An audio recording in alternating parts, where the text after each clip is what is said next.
Welcome to the Procurement Software Podcast, where we aim to educate and inspire you about how technology is changing and shaping our profession. The truth is, there's never been a more exciting time to be in procurement, but only if you're one of those organizations that's embracing the change and driving new developments. And this podcast is all about giving you the tools to help you get there. So buckle up and let's get right into this week's show.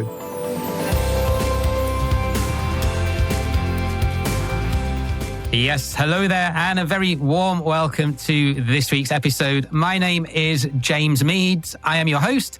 And if you're joining us for the first time, first of all, welcome.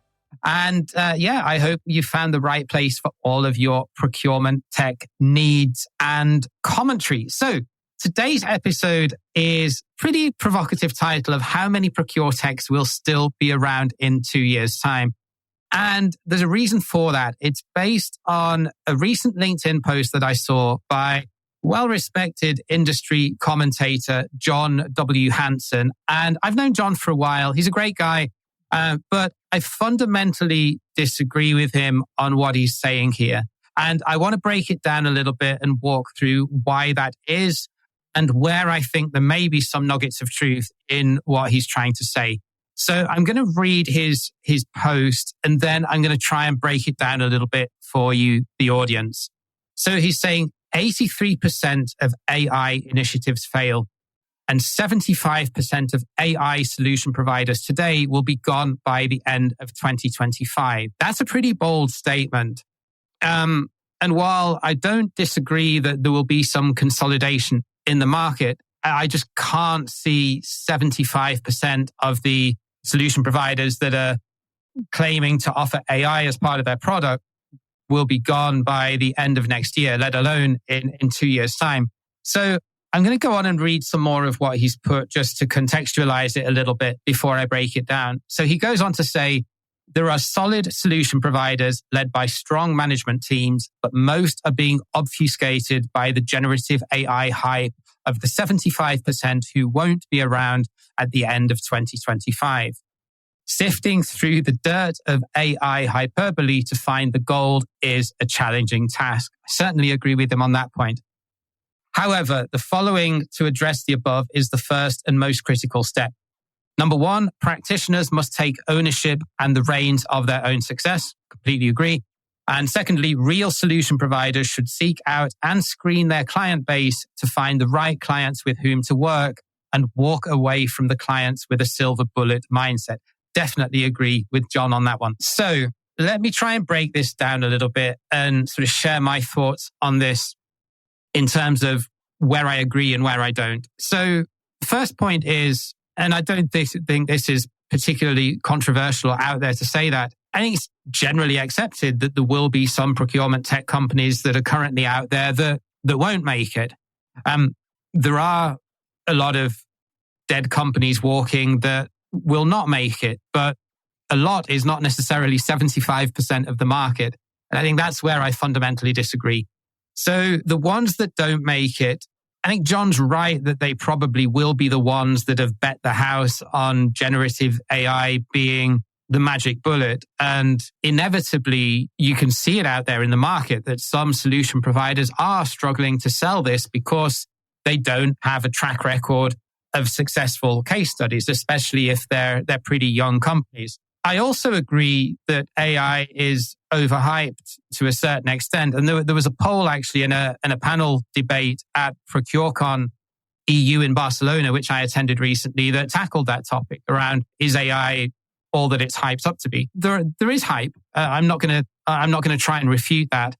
But at the same time, there are real world use cases that do exist. Yes, they're not that common yet, but ChatGPT is barely 2 years old. So, let's acknowledge the fact that these things take time. So I fundamentally disagree with the statement that 75% of AI solution providers in the procurement tech space will disappear. I do agree that there are a number of solution providers who seem to have slapped AI all over their website, but they can't really articulate, at least not in simple language. I'm not I'm not a computer scientist. They can't seem to articulate in language that you and I would understand what the AI actually delivers in terms of measurable results. So I certainly agree with that part. And there will be solutions that disappear as a result of that. But for all of the solutions that disappear, my prediction is that they will be replaced at least on a 1-to-1 ratio, maybe even higher, with new procurement tech companies that are entering the market with a new solution or a new concept or a new vision and way or technological development that will solve a specific challenge that procurement has. So they may well be different offerings. In fact, I do believe that they will be different offerings in terms of product and target customer and industry or geography that they're operating in. I also think that some of these new solutions that do come in to replace some of the ones that will disappear may not necessarily be on the radar for all of the analyst firms or all of the event organizers. And I suspect that might be for a number of reasons. So first of all, and anyone that listens to the podcast will not be surprised when you hear me saying this, there will be more solutions that are focused on SMEs and on mid-market businesses rather than enterprise software. There are only a certain number of enterprises that you can sell enterprise software to. And if they've decided that they're not going to buy your product, then it's not an endless pool of potential customers like it pretty much is in the SME and the mid-market space. So I certainly think that will be a change. And these providers that tend to focus more on the lower end of the market, so SMEs and mid-market, generally tend to receive less coverage by analyst firms because detailed analyst reports cost a lot of money. Ergo, typically it's only big consultancies and enterprise procurement teams that are their customers. So I understand that they may be a little bit more under the radar. The second point is they're going to have a lower marketing presence among the typical procurement circle. And by that, I mean, let's take, for example, a procure-to-pay or source-to-pay platform that's aimed at SMEs or that's aimed at the lower end of the mid-market. As a salesperson in that organization or as a marketing team within that organization, or certainly if I was the marketer or the salesperson in that team, I would be targeting the CFO, not necessarily procurement. Procurement would be part of the overall process, but initially I would be approaching the CFO. They're the decision maker. They're the one that ultimately has the sway and the political power and the decision-making power within that organization. In SMEs and in the mid-market, procurement, generally speaking, is more of a tactical and more of an administrative function. And yes, we can talk about that journey of how they move from being reactive to being more proactive as the organization matures. But fundamentally, my economic buyer for any type of target customer for that product is going to be the CFO. So again, they're going to be a little bit off the radar because of that. The third one is there are going to be more sustainability related tools that come onto the market, especially the ones that focus on making sure that you get your regulatory compliance house in order. And this is specifically around European legislation, more so perhaps than in North America. Again, they're not going to be exclusively focused on procurement with their sales and marketing activity. There are going to be other parts of the business. If the business has a chief sustainability officer, that's certainly going to be their ultimate economic buyer. If they're smaller organizations that don't have that role, then they're probably going to be going in to sell to supply chain or perhaps the COO in terms of operations, depending on where sustainability ultimately sits within that organization. But it's not necessarily going to be procurement.